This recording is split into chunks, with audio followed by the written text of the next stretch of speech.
नमस्कार।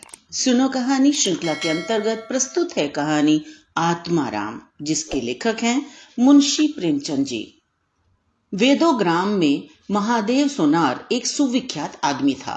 वह अपने साइबान में प्रातः से संध्या तक अंगीठी के सामने बैठा हुआ खट खट किया करता था।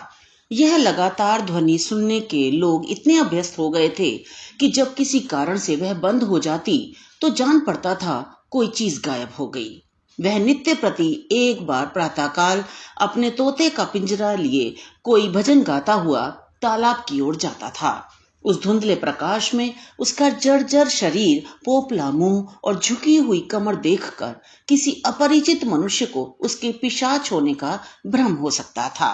ज्यों ही लोगों के कानों में आवाज आती, सत गुरुदत्त शिवदत्त दाता, लोग समझ जाते कि भोर हो गई। महादेव का पारिवारिक जीवन सुखमय न था। उसके 3 पुत्र थे, 3 बहुएं थी, दर्जनों नाती पोते थे, लेकिन उसके बोझ को हल्का करने वाला कोई न था। लड़के कहते, जब तक दादा जीते हैं हम जीवन का आनंद भोग लें, फिर तो यह ढोल गले पड़ेगी ही। बेचारे महादेव को कभी कभी निराहार ही रहना पड़ता। भोजन के समय उसके घर में साम्यवाद का ऐसा गगनभेदी निर्घोष होता कि वह भूखा ही उठ जाता और नारियल का हुक्का पीता हुआ सो जाता। उसका व्यावसायिक जीवन और भी अशांतिकारक था।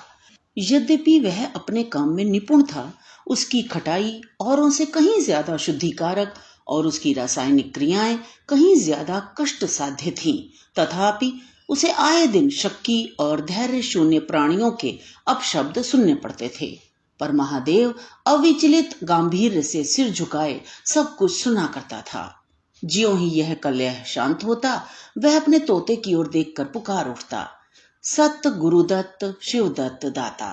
इस मंत्र को जपते ही उसके चित्त को पूर्ण शांति प्राप्त हो जाती थी।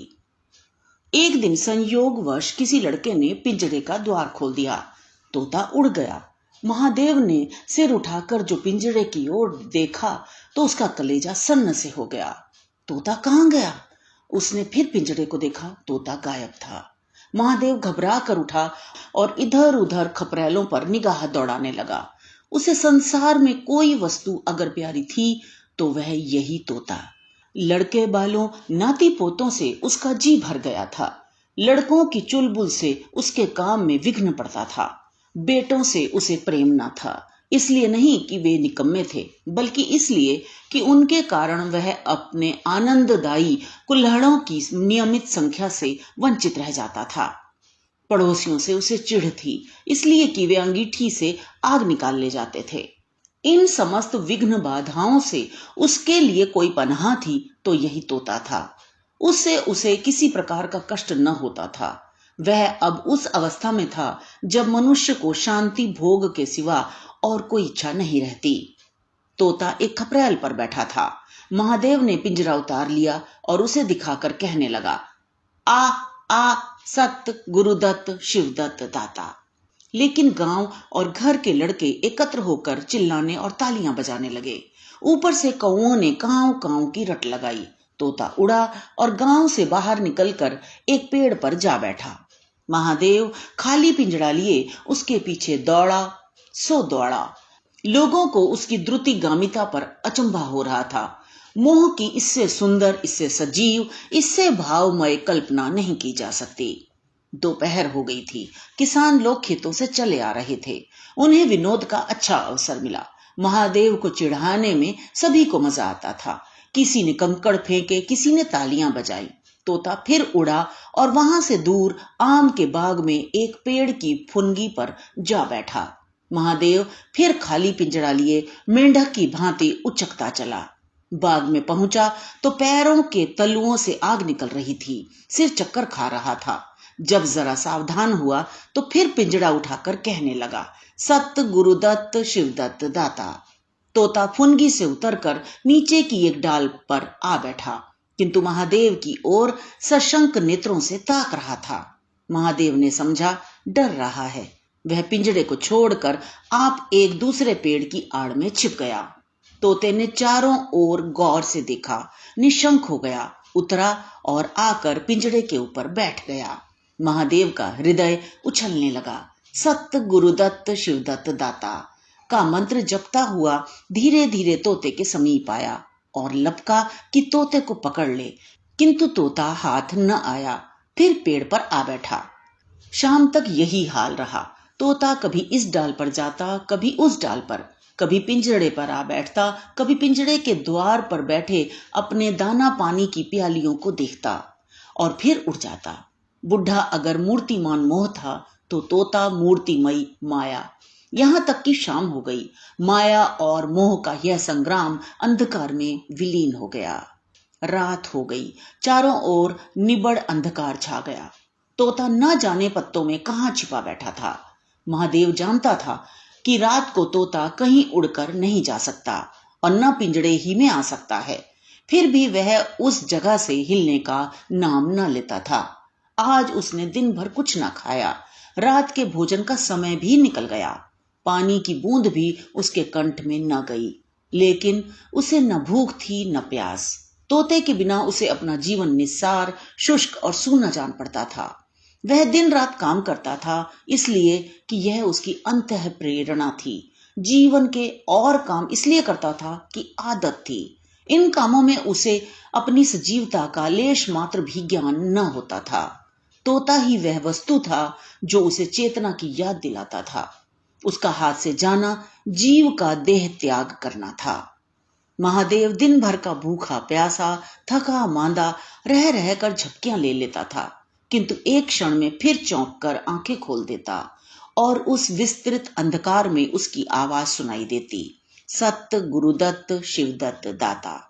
आधी रात गुजर गई थी। सहसा वह कोई आहट पाकर चौंका।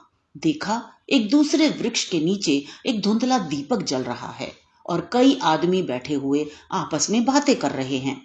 वे सब चिलम पी रहे थे। तमाकू की महक ने उसे अधीर कर दिया। उच्च स्वर से बोला, सत गुरुदत्त शिवदत्त दाता, और उन आदमियों की ओर चिलम पीने चला गया। किंतु जिस प्रकार बंदूक की आवाज सुनते ही हिरन भाग जाते हैं, उसी प्रकार उसे आता देख सब के सब उठकर भागे। कोई इधर गया, कोई उधर। महादेव चिल्लाने लगा, ठहरो ठहरो। एकाएक उसे ध्यान आ गया, ये सब चोर हैं। वह जोर से चिल्ला उठा, चोर चोर, पकड़ो पकड़ो। चोरों ने पीछे फिरकर न देखा। महादेव दीपक के पास गया तो उसे एक कलसा रखा हुआ मिला जो मोर्चे से काला हो रहा था। महादेव का हृदय उछलने लगा। उसने कलसे में हाथ डाला तो मोहरें थी। उसने एक मोहर बाहर निकाली और दीपक के उजाले में देखा। हाँ, मोहर थी। उसने तुरंत कलसा उठा लिया और दीपक बुझा दिया और पेड़ के नीचे छिपकर बैठा रहा। साहसी चोर बन गया। उसे फिर शंका हुई, ऐसा ना हो चोर लौट आवे और मुझे अकेला देखकर मोहरें छीन लें।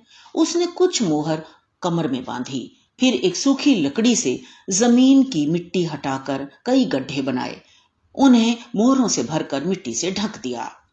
महादेव के अंतर नेत्रों के सामने अब एक दूसरा जगत था, चिंताओं और कल्पना से परिपूर्ण। यद्यपि अभी कोष के हाथ से निकल जाने का भय था, पर अभिलाषाओं ने अपना काम करना शुरू कर दिया। एक पक्का मकान बन गया, सराफे की एक भारी दुकान खुल गई, निज संबंधियों से फिर नाता जुड़ गया, विलास की सामग्रियां एकत्रित हो गई। तब तीर्थ यात्रा करने चले और वहां से लौटकर बड़े समारोह से यज्ञ ब्रह्म भोज हुआ। इसके पश्चात एक शिवालय और कुआं बन गया, एक बाग भी लग गया और वह नित्य प्रति कथा पुराण सुनने लगा। साधु संतों का आदर सत्कार होने लगा। अकस्मात उसे ध्यान आया, कहीं चोर आ जाएं तो मैं भागूंगा क्यों कर।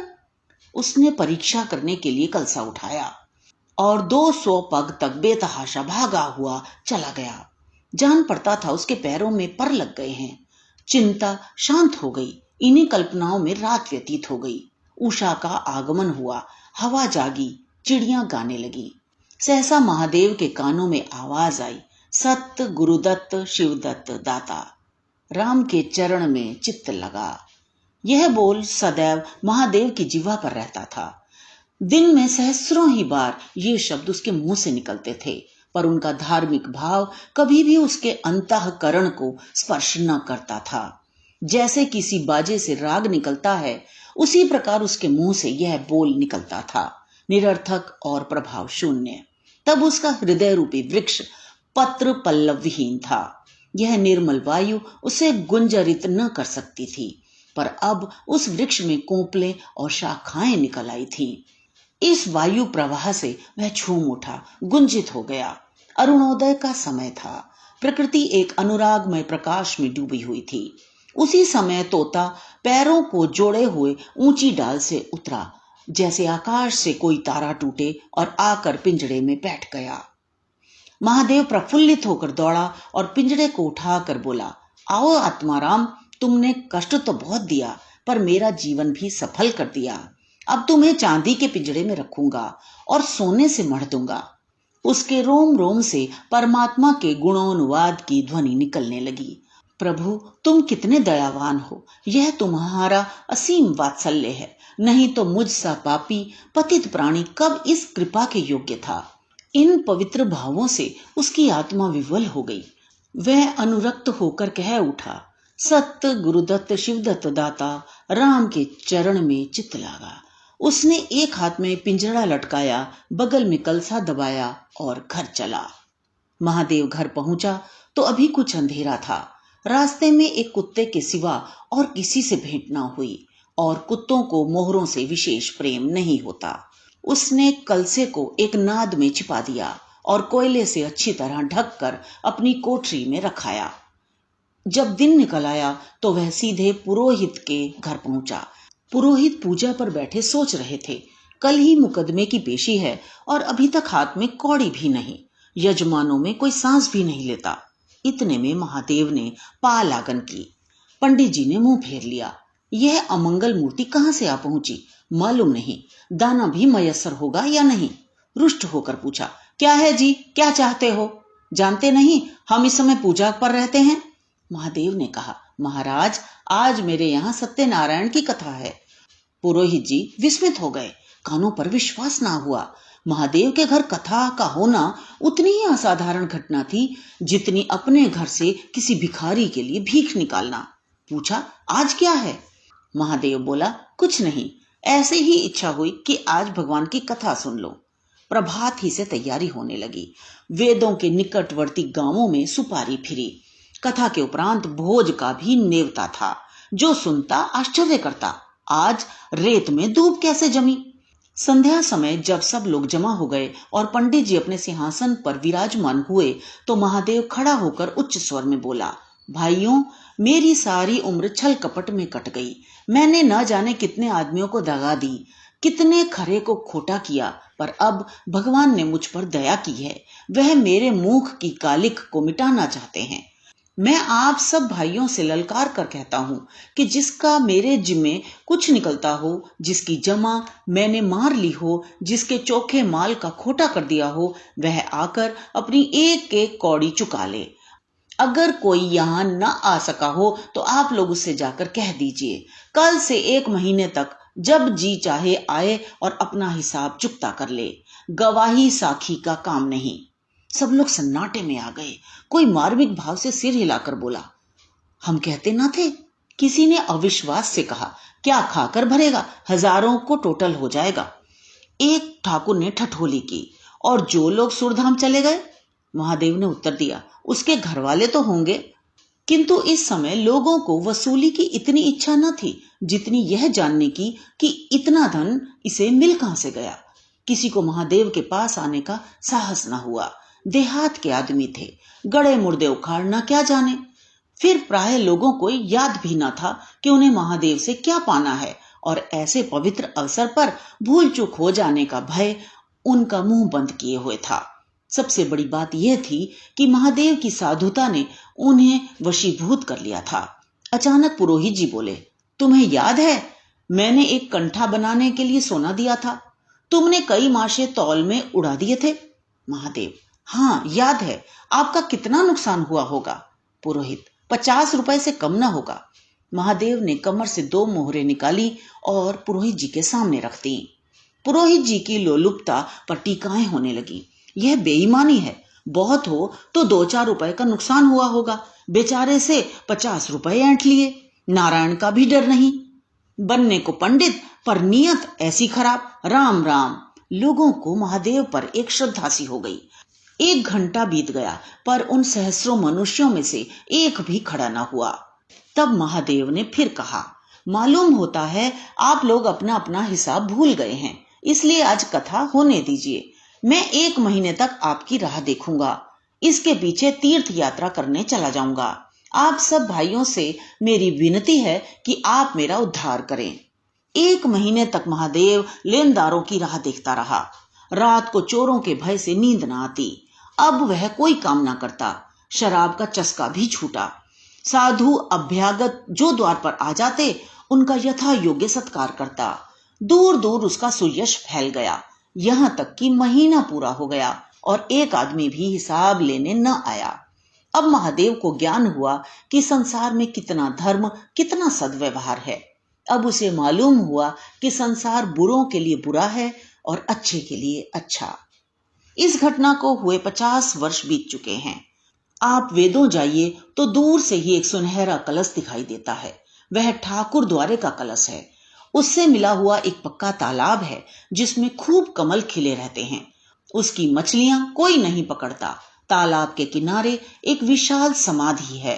यही आत्माराम का स्मृति चिन्ह है। उसके संबंध में विभिन्न किंवदंतियां प्रचलित हैं। कोई कहता है वह रत्न जटित पिंजड़ा स्वर्ग को चला गया। कोई कहता है वह सत्य गुरुदत्त कहता हुआ अंतर्ध्यान हो गया। पर यथार्थ यह है कि उस पक्षी रूपी चंद्र को किसी बिल्ली रूपी राहु ने ग्रस लिया। लोग कहते हैं आधी रात को अभी तक तालाब के किनारे आवाज आती है, सत्य गुरुदत्त शिवदत्त दाता, राम के चरण में चित्त लागा। महादेव के विषय में भी कितनी ही जनश्रुतियां हैं।